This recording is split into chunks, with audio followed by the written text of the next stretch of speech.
ਸਤਿ ਸ਼੍ਰੀ ਅਕਾਲ ਜੀ। ਅੱਜ ਮੈਂ ਤੁਹਾਨੂੰ ਬਣਾਉਣਾ ਦੱਸੂਗੀ ਇਹ ਵਾਲਾ ਡਿਜ਼ਾਈਨ। ਇਸ ਡਿਜ਼ਾਈਨ ਨੂੰ ਬਣਾਉਣ ਦੇ ਲਈ ਸਿਲਾਈ ਉੱਪਰ 4-4 ਕੁੰਡਿਆਂ ਦੇ ਹਿਸਾਬ ਨਾਲ ਕੁੰਡੇ ਚਾਹੀਦੇ ਨੇ ਤੇ 2 ਕੁੰਡੇ ਵੱਧ।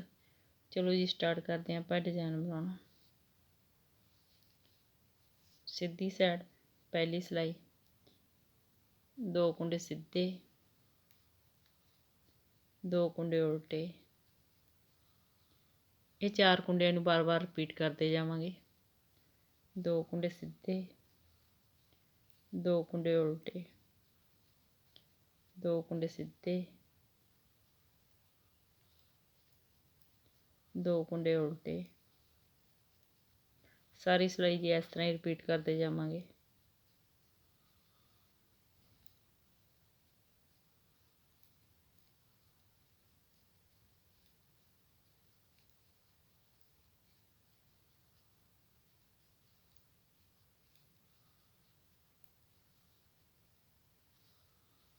दूसरी सिलाई उल्टी साइड, जो कुंडे इधर उल्टे सी वो बैक साइड तो सीधे हो जाएंगे। 2 कुंडे सीधे, धागा अपनी साइड, जो कुंडे इधरों सीधे सी वो इधरों उल्टे हो जाएंगे। 2 कुंडे उल्टे। ये 4 कुंडियां नूं बार बार रिपीट करते जावांगे। 2 कुंडे सीधे,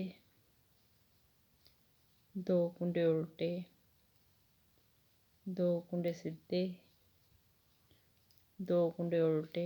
सारी सिलाई जी इस तरह रिपीट करते जावांगे।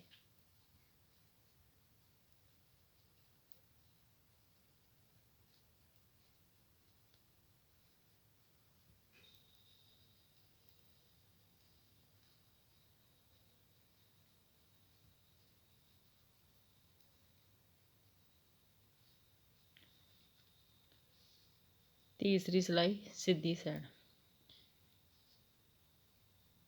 ये तीसरी सिलाई सेम पहली सिलाई की तरह बनू, सिर्फ डिजाइन की जगह चेंज हो। पहला अपने 2 कुंडे सीधे बुने सी, इस बार 2 कुंडे अगे वाले उल्टे बनांगे।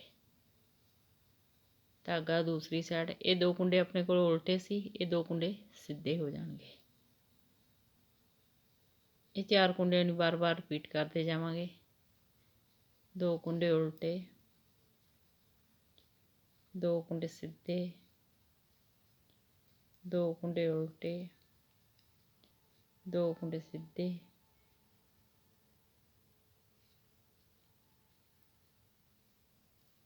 2 कुंडे उल्टे, 2 कुंडे सीधे। सारी सिलाई इस तरह रिपीट करते जावांगे।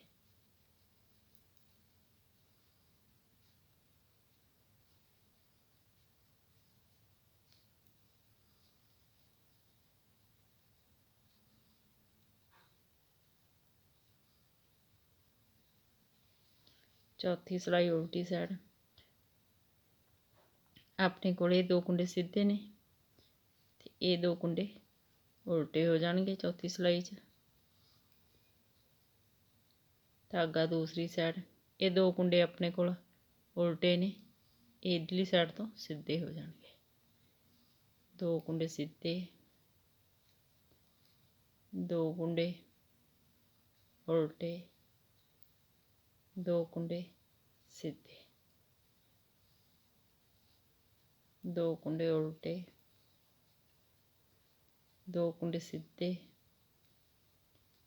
2 कुंडे उल्टे, 2 कुंडे सीधे। सारी सिलाई इस तरह रिपीट करते जावांगे।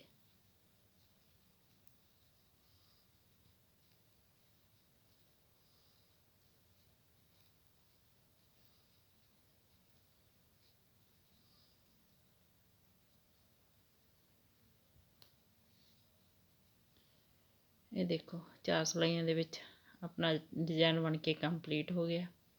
ये इसकी सीधी साइड है ते ये वाली इसकी उल्टी साइड है, जानी कि दोनों साइडां इक्को जिहियां ने। डिजाइन दे विच कोई फर्क नहीं, सिर्फ आपां नूं नीचे वाले कुंडियां दी पता लगदा है भी ये उल्टी साइड है ते ये सीधी साइड है।